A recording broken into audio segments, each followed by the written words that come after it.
Welcome to New Mexico Black Rifle Operators Union. I'm your host, Sean. So I reported on the Vanderstock versus Garland case where they had vacated the receiver rule, which meant that ghost guns weren't a thing.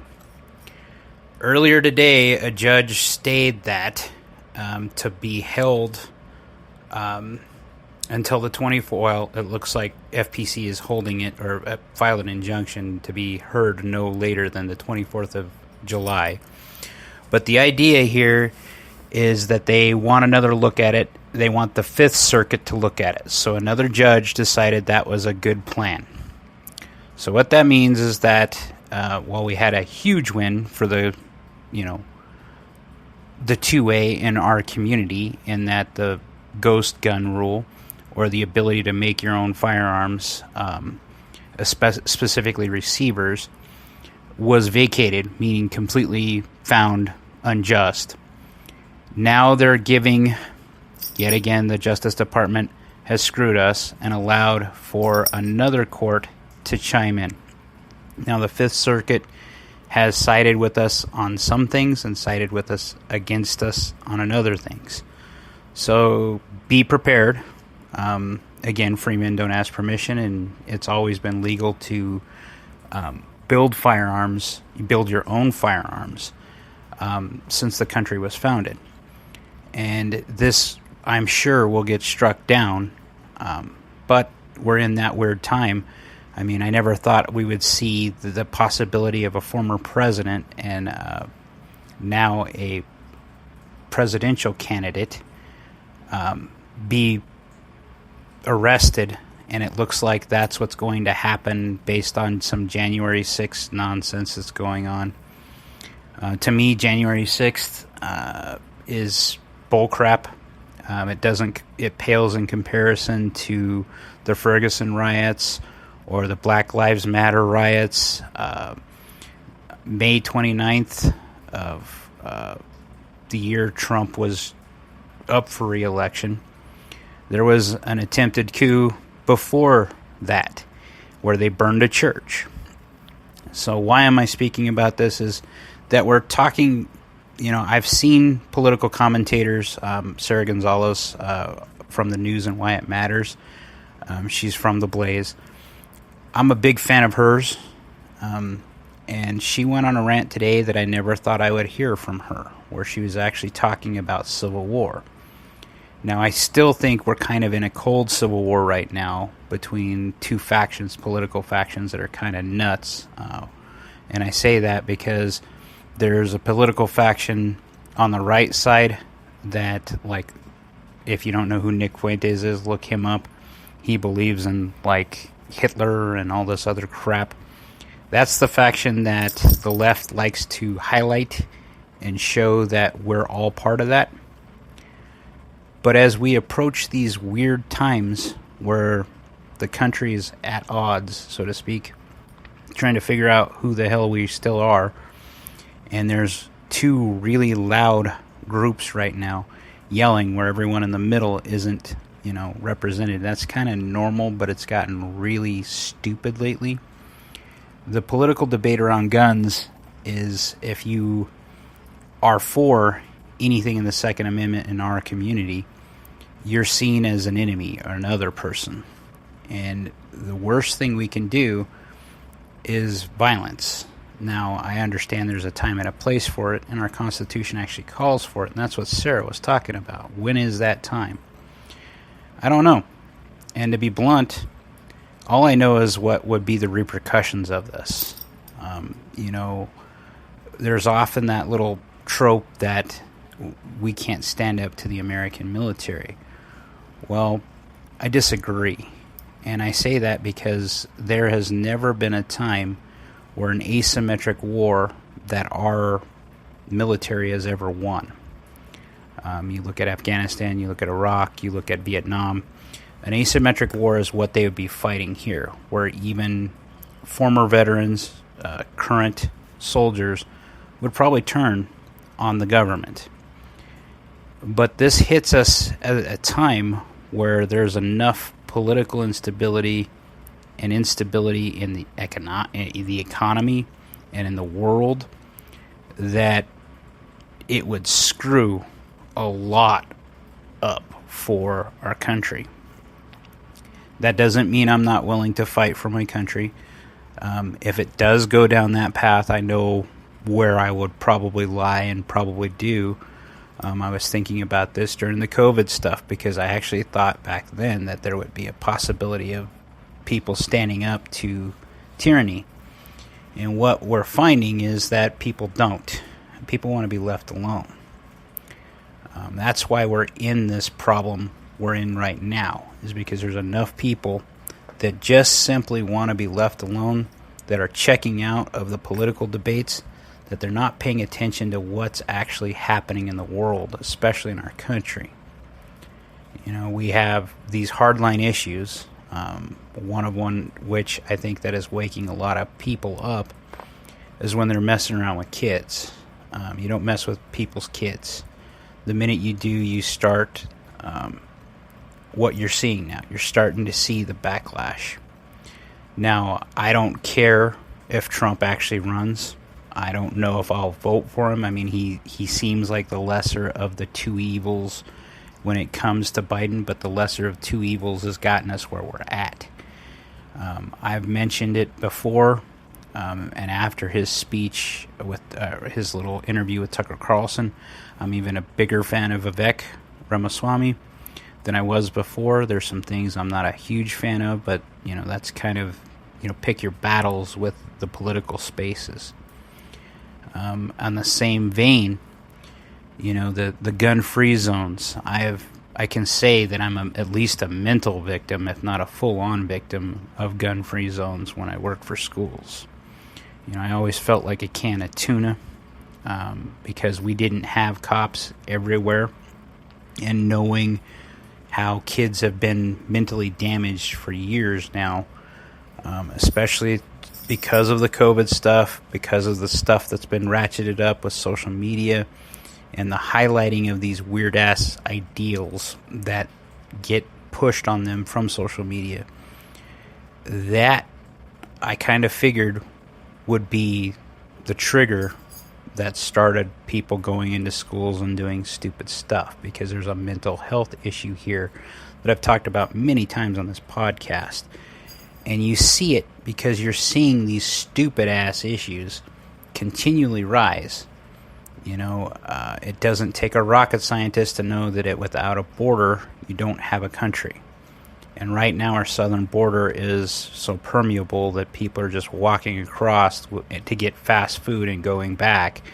That was highlighted. CBP has put out an ad now asking for more people to for employment, basically, to go work on the border. Why, if you can't do your job? But where I was going with that gun-free stuff is in New York, there was a shooting, a mass shooting, quote-unquote mass shooting, and there were multiple gun-free zones, signs at least, that were there. So it proves the point yet again that signs don't protect people. Laws don't protect people. A just society protects people. And we've lost our way as a just society. I'm a fan of Timcast. I've mentioned that before. And Seamus Coughlin, who's been on Timcast talking about hosting the show for this week, for Monday and Tuesday at least. He's going to host it the rest of the week. But he's been talking about a just society. And if you look at pre-2000, we had a just society. We had a just society that honored the family. And that's been eroded. And I wonder if it's because of decadence, because of politics. What exactly eroded our just society? And how do we get back to it? And with that, I wonder if that has been the biggest problem we have right now. And maybe that is. I would certainly say it's one of the biggest issues we've had. How do we fix it? I keep tearing myself up going through this living my life, reliving my life, I guess you could say, and trying to figure out all these what I call gravity issues so big that you can't tackle alone. And you wonder what you have to do to fix it. The best solution I can find is just live your life. I think that's what everybody's trying to do.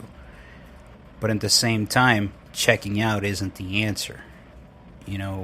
Yes, these things are big. Yes, these issues are vast and they can't be tackled by one person.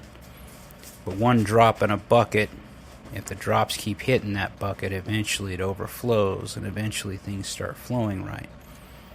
What do we do to fix that? And I think the best way that I have found is that we make just kids. And what I mean by that is how we raise our kids, how we raise our family, how we connect to our people around us, how we, build your church, so to speak, of people. That lends credence to building a better society. The love of freedom is something I have dear. I've talked about this before too, that my one core tenet when it comes to, moral foundation is freedom.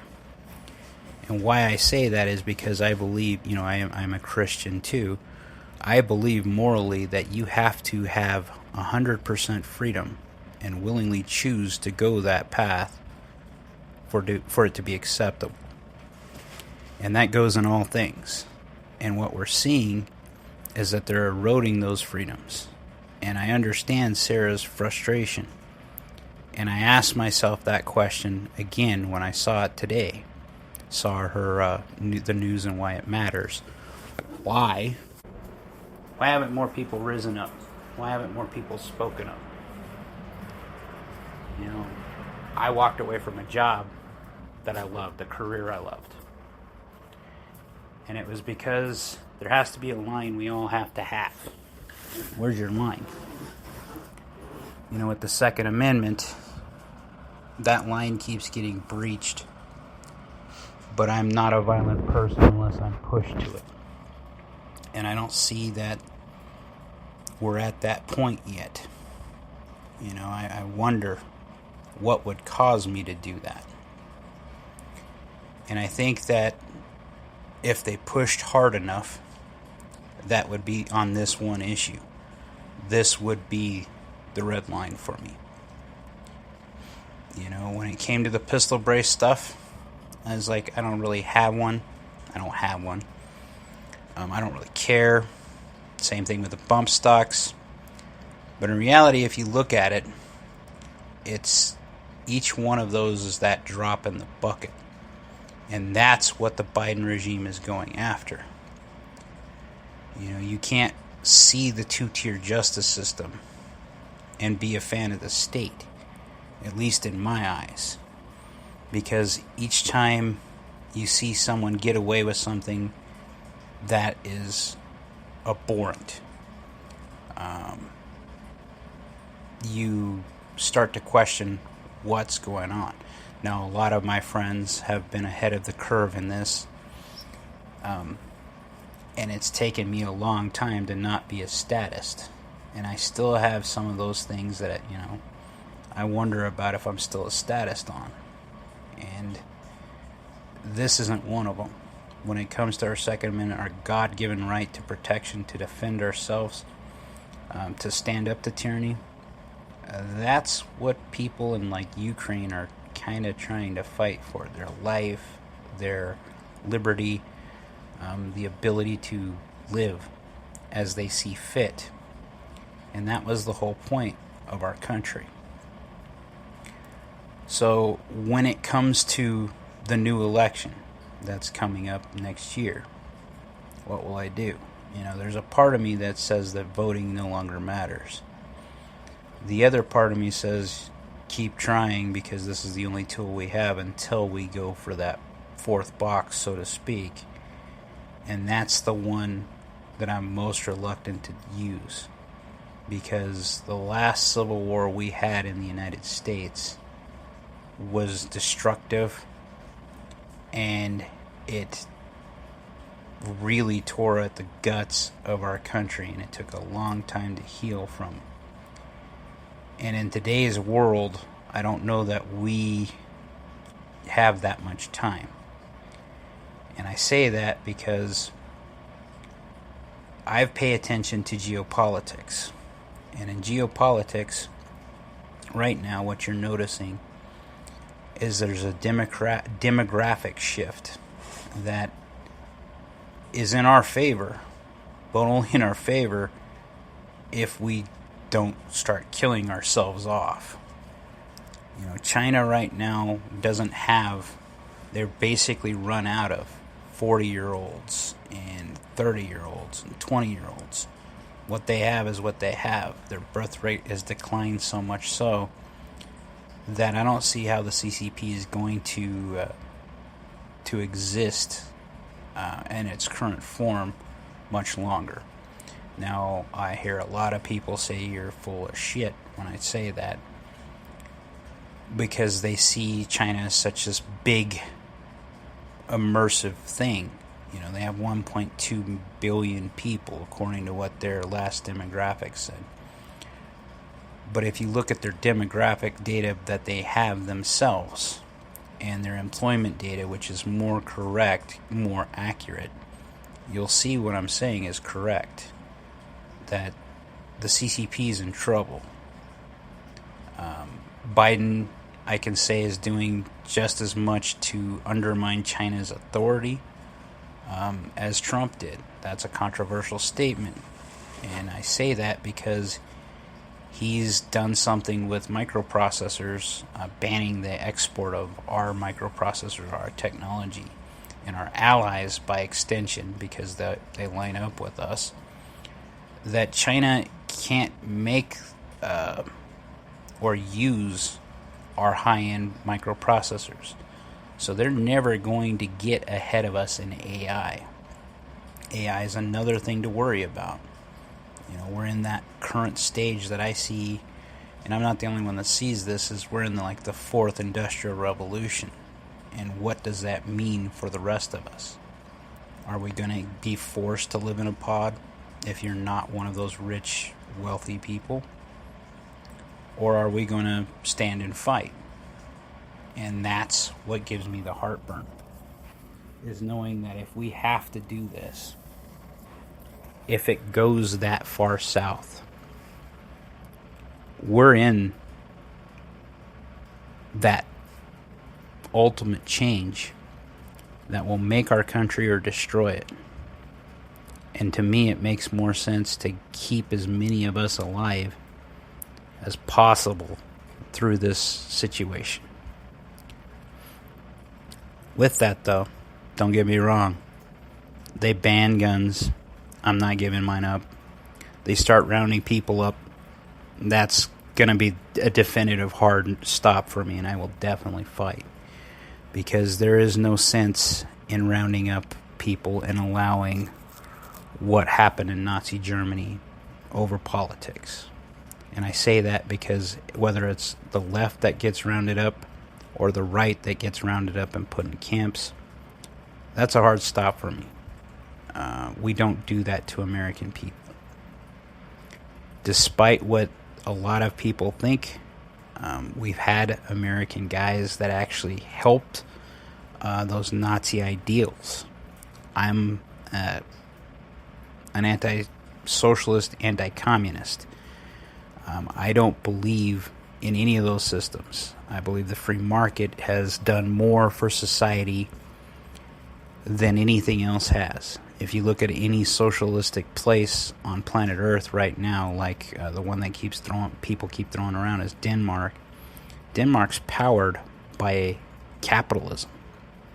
So while they may have some socialistic ideas and socialistic programs, it's all funded by capitalism. That's how we fight it. We build those parallel economies, and we take a risk. You know, we're taking a risk. I'm taking a risk right now starting my own business.